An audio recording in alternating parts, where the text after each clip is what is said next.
धूप बेकरी के सामान पर चमक रही थी और एक छोटा कुत्ता पिप खिड़की से केक को बड़ी चाहत से देख रहा था।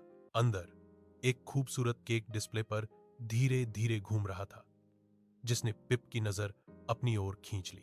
वो केक को टकटकी लगाए देख रहा था, जैसे पूरी तरह उसी में खो गया हो। अचानक शेफ बेकरी से बाहर आते हैं और गुस्से से उस छोटे से पॉपी को देखते हैं। शेफ इशारा करते हुए पॉपी को खिड़की से दूर जाने को कह देते हैं। पॉपी पीछे हट जाता है। उसकी उम्मीद भरी नजर अब निराशा में बदल जाती है। तभी वो घूमते घूमते एक जन्मदिन की पार्टी के बीच पहुंच जाता है।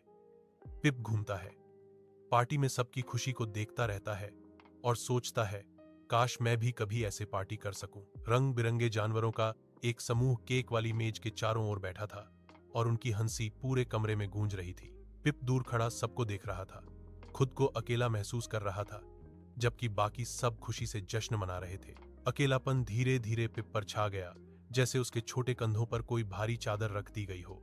उसकी आंखों में आंसू भर आए, जिनमें पार्टी की चमकती रोशनी झिलमिलाने लगी। चारों ओर जश्न का माहौल था, लेकिन पिप अकेला खड़ा था।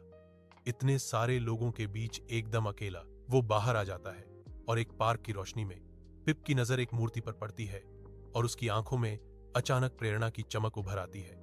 उसके चेहरे पर दृढ़ता झलकने लगी और उसके मन में एक चुपचाप किया गया वादा बन गया। वह खुद को एक जीवित मूर्ति में बदलने का फैसला कर लेता है। वह अपनी नई पहचान सोचता है, एक शांत पिप जो एक चहल पहल वाले पार्क के बीच खड़ा है।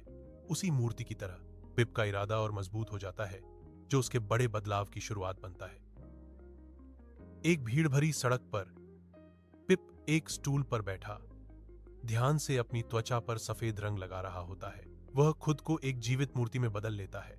हर ब्रश की स्ट्रोक उसे उसकी कला के करीब ले जाती है। अचानक उसके कप में सिक्के गिरने लगते हैं, जो उसके शानदार प्रदर्शन की पहचान बन जाते हैं। राहगीर रुक जाते हैं और पिप का प्रदर्शन देखकर उनके चेहरे खिल उठते हैं।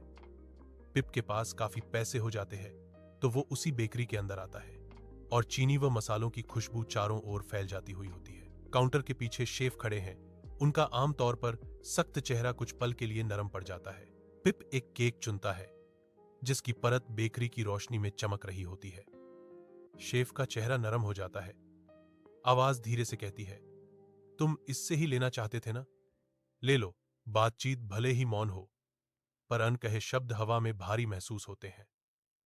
पिप बेकरी से बाहर निकलता है। केक का डिब्बा अंधेरी शाम में आशा की किरण है।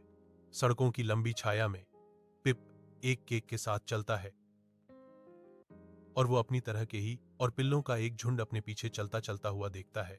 उनके छोटे छोटे पंजे फुटपाथ पर धीरे से पड़ते हैं। पिप रुक जाता है। उसका चेहरा खुशी से चमक उठता है, क्योंकि वह वो केक सबके साथ शेयर करने वाला है और सब बहुत खुश हो जाते हैं। पिप केक काटता है और उसे बाकी पिल्लों के साथ बांट देता है। उनके खुश चेहरे देखकर उसके दिल में खुशी की लहर दौड़ जाती है।